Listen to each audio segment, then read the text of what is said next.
Henry Cejudo just got outstruck by Aljamain Sterling, and despite not getting his back taken once, still couldn't beat Aljo.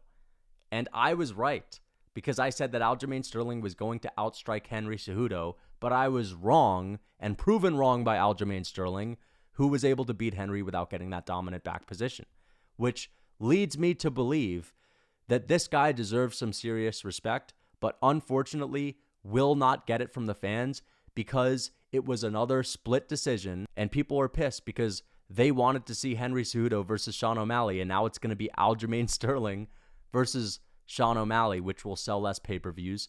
But at the end of the day, none of us expected him to win if he never got the back. I picked Aljamain Sterling to outstrike Henry early, but he didn't get the back at all and still won. You have to put some respect on this guy's name, all right? People are going to shit on him. People are going to say robbery. They don't like Aljamain Sterling, and they don't want to admit that he's really fucking good. And Henry Cejudo didn't look like an old, washed-up dog either. He looked like he had skipped maybe one beat max, okay? 36 years old, still looked pretty good. The other thing I want to discuss before I really go into the main event was the fact that Gilbert Burns just earned himself a ticket straight to the retirement home because his hopes and dreams of getting another title shot are completely done, all right? Yes, he was overtrained going into this. His body is finally giving out after that 6-month training camp, and he looked slower than ever. He looked flat. He looked terrible in there. But Belal Muhammad looked really good. And I'm just going to say it, Belal Muhammad's still not the best fighter in the division, but he proved me wrong. And if Gilbert Burns can't beat Belal Muhammad without slipping on a banana peel, which he didn't slip on the banana peel, the Jersey fans didn't even bring it, and he still lost, you're never going to be a champion. I'm just going to say it, like, even if Gilbert Burns was 100% and well-rested and he had not fought 100 other times this year, he would have to finish Belal Muhammad in order to beat him. I don't think he would be good enough to go to a decision with Belal. And I think Belal impressed me big time because he showed me some new tools. And yeah, he still got a little bit of an awkward, ugly style, but it works. And I was wrong. So let's get into the main event, and then we'll go over the rest of the card. Aljamain Sterling took Henry Cejudo down twice in the first round. That is exactly what changed the tide. He was outstriking Henry a little bit early, landing good body kicks, good stiff jabs. That's one thing that he also did throughout this fight. He was rocking Henry up on the feet here and there with his hands. He looked like he had improved his hands. He did have some glaring weaknesses, but in the first round, he was outstriking Henry. Henry took him down, and I started shitting my pants. And I started getting flashbacks of the John Jones and Cyril Gane fight, thinking, oh no, Henry Cejudo's been out of the cage for years. He knows that Aljo can get taken down, and he's got the perfect submission in his arsenal, and this is how the fight's going to end. I got the co-main event wrong. I'm about to get this one too. Then Aljamain works his way back up to his feet, and this grappling exchange opens the gates for Aljo to get a clinch, and then he takes Henry down with a body lock.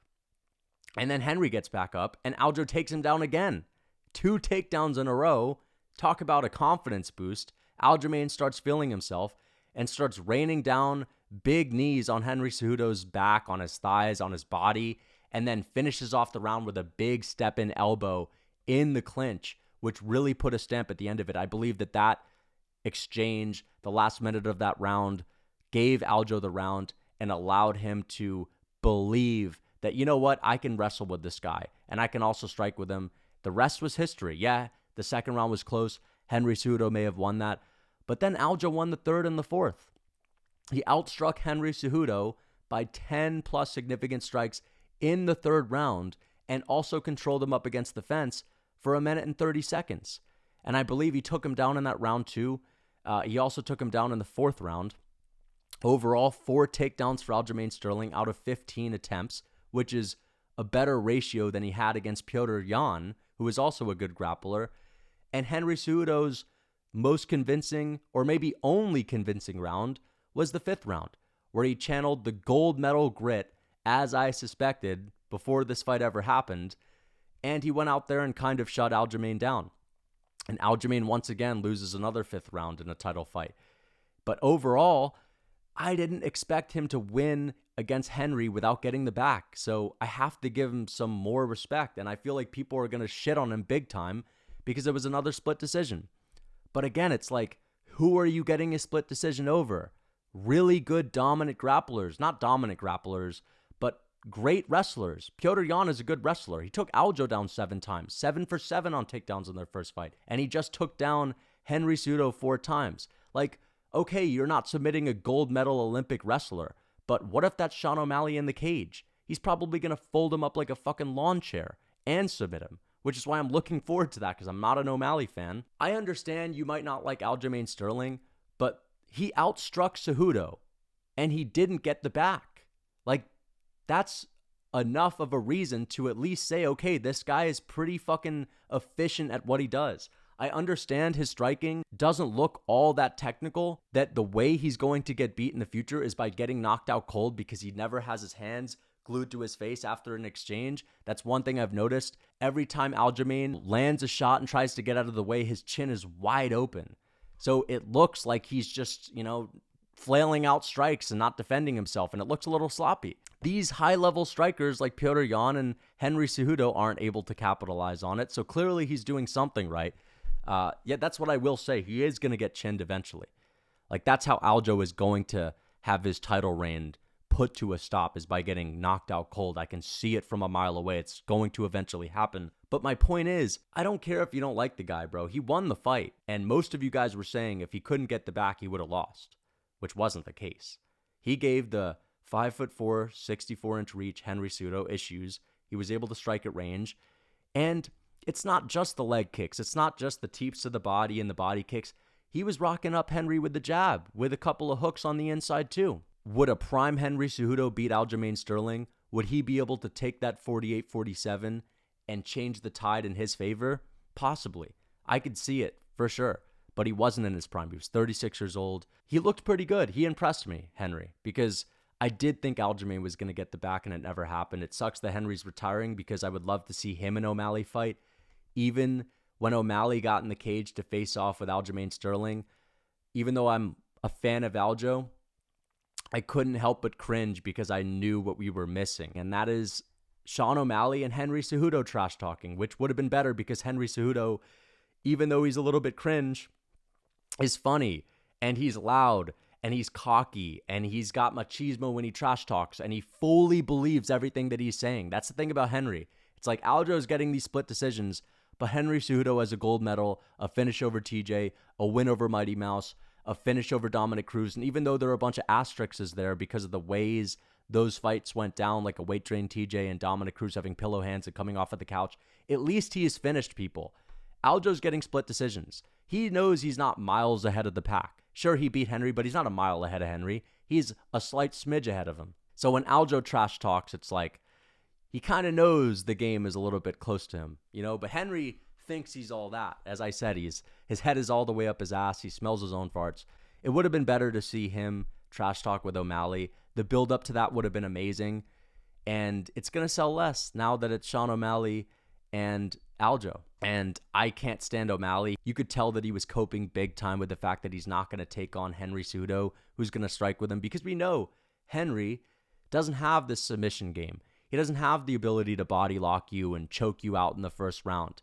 And as I mentioned, if Aljamain Sterling is not grappling with a guy like Petr Yan or someone like Henry Cejudo, he's probably going to finish them. You know what I mean?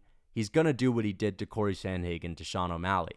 And Sean knows that. Sean knows that Aljo and Merab, these are nightmare matchups. These are guys that are constantly going to be diving at your legs, going to try to break you with the grappling. So he doesn't like it. But I'm still happy that Aljo won. Not only because I picked him, but because I feel like the whole world is against him.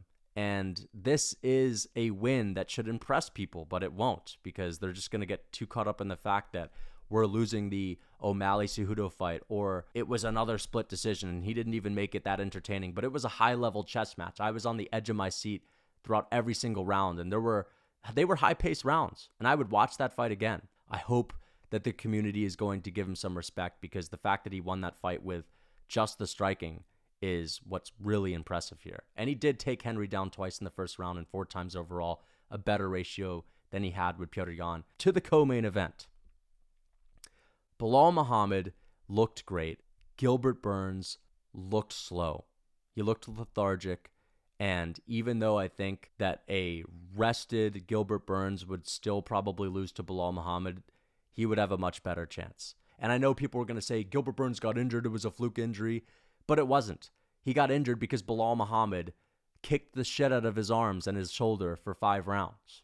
And eventually, if your arm is a little bit tender from training camp, you might get injured. I guarantee you if Gilbert Burns were to just chill at the fucking park today, he wouldn't have dislocated his shoulder. So you got to give Belal some respect for making it happen, making the injury actually take place. And Gilbert got shut down. The only round he won was the second round. He was getting pieced up in these exchanges. He didn't have that same speed that he had against Masvidal or Khamzat Chimaev. And he was getting countered. And it kind of took him off guard. And he came out in the second round much more disciplined, slowed it down big time, and was able to win that. But at some point at the end of that round, he must have had an issue with his arm because he went to the corner. He looked dejected. He looked a little bit bummed out. And it looked like he was honestly quitting and fading in the third and then the fourth. But he came back in the fifth, turned on the heat, almost won that round, but his arm was basically completely done at that point. And Belal Muhammad was able to get the decision, got booed by the crowd. Still not going to be a fan favorite. I don't think he beats Leon Edwards or Shavkat Rakhmonov, but I do think he just replaced Gilbert Burns as the third best fighter in that division, and I think he would beat Colby Covington because of the kicks. I think that Colby has taken a lot of time off. Belal Muhammad's been active, and I don't think Colby would be able to grapple with him, and we've seen Colby fight a guy like Kamaru Usman. When he's fighting Usman, he's not marching them down in the same way he would march down a Robbie Lawler, in the same way he would march down a Jorge Masvidal to try to drown them. He would be striking with Belal, and Belal's quicker than him. Belal's a little bit more athletic than him.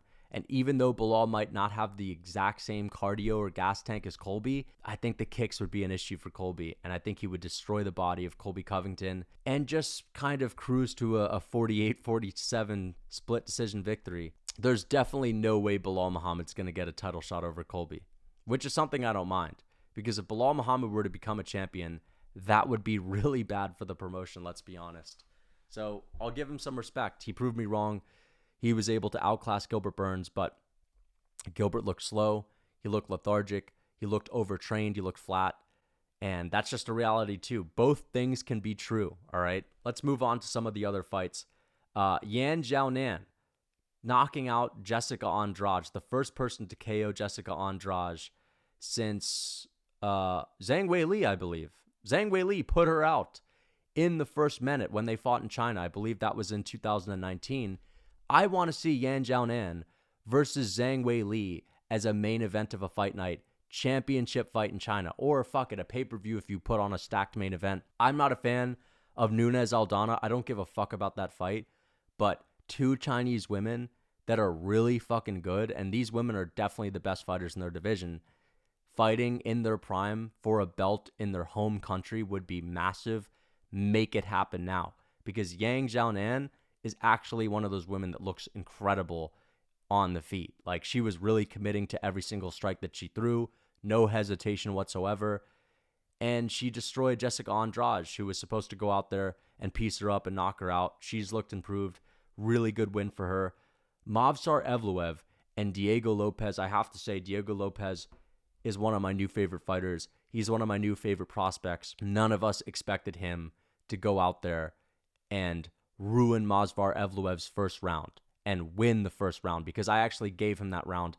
Evloev beat the shit out of Diego Lopes in the second, but I did not expect Diego Lopes to go out there, land 3 brutal low kicks to Movsar, throw him off completely, land a couple of stiff punches on the feet, have Movsar take him down, and then get caught in like 2 or 3 submission attempts that were almost cinched in. And credit to Movsar for getting out of these, but I do have to say, Evloev was preparing for Bryce Mitchell. He was preparing for a grappler who has a submission game, and he still almost got submitted 4 times by this guy, Diego Lopes, who took us all by surprise, because I thought Movsar was going to go out there and make easy work of this guy that's fighting in his UFC fucking debut. And Diego Lopes gave Evloev his toughest fight ever. Like, he almost had him finished multiple times. And even in the third round, when he was coming out of the corner after getting his ass kicked on the ground by Evloev, he still almost submitted him at the end of that third round and made it close. And he kind of reminds me of Charles Oliveira with the way that he's able to chain submissions together and kind of tangle you up. Like Evloev, sure, he had moments in the second round where it looked like Diego Lopes was just kind of out of it and getting his ass kicked, but he came back in the third, Diego, and was putting up a good fight. So I'm going to be keeping a close eye on this guy. He's one of my favorite prospects now. And Evloev, I honestly think that he is going to be one of the best fighters in this division for a long time. He's very well-rounded. He's good on the feet. He's good on the ground. And maybe this guy, Diego Lopes, is just an absolute monster on the ground. So Evloev's probably not going to be in this much danger in a lot of his future fights, unless it's a guy like Brian Ortega. But he wouldn't go to the ground willingly with Brian Ortega.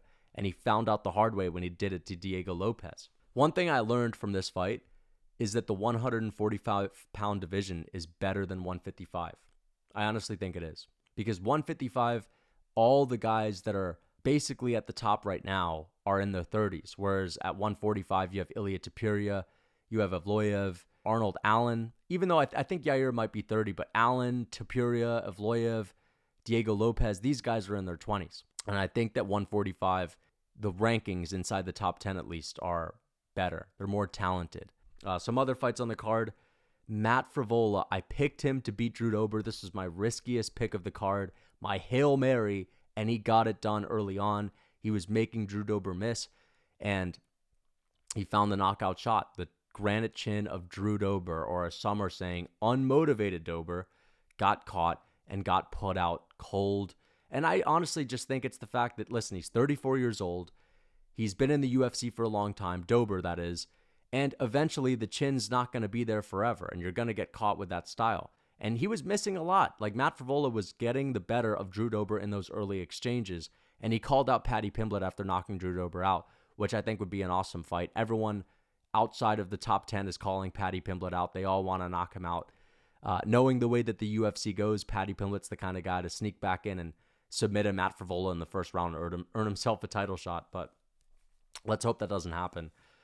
Steamroller, I don't know what's next for him, but the fact that he knocked out Dober is pretty crazy, and I'm really happy that I picked him because I honestly didn't actually think he was going to get it done. So Ikram Aleskirov knocked out Phil Hawes. I picked Phil Hawes to beat him because he has a Division I wrestling background, 100% takedown defense in the UFC, and I thought to myself, listen, Ikram's pretty proven. He's good on the feet, but he's not that great on the feet, and I don't think he's going to take it to the ground. So I kind of like Phil Hawes' chances of knocking a guy out when they have the UFC jitters. Phil Hawes is a big puncher. He's fast, and he looked good early. He was fighting behind his jab, behind his front kick to the body, and he was landing a lot of good roundhouse kicks to the body of Ikram. And out of nowhere, he starts fighting like a sloppy mess, and Ikram hits him with a good 1-2 down the pipe and knocks Phil Hawes out cold. Now, don't get me wrong, Phil Hawes doesn't have a great chin, but that shot probably would have knocked out a lot of guys because he caught him right on the tip of his chin. And yeah, Ikram Aleskirov is on the map, and I'm happy because middleweight is lacking these really good grapplers. And I know we didn't see that from him tonight, but that's just because Phil Hawes is an absolute stud when it comes to his wrestling too. But moving forward, we will see Ikram Aleskirov grapple, and you will see this guy is really fucking good on the ground. Of course, he got a submission on the Dana White Contender Series, but he dominates everyone on the ground. And the only guy he's lost to is Khamzat Chimaev, who is now at middleweight too. Izzy has nowhere to hide. And that was the card, guys.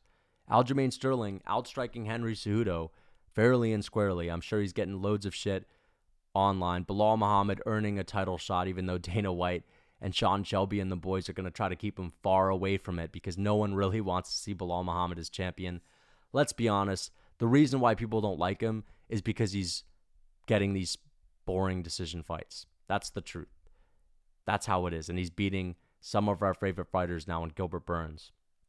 I don't think he's going to beat Leon, but I'll never doubt Belal to the point to where I think someone's just going to mop him up in the first round. Evloev showed out, got the win.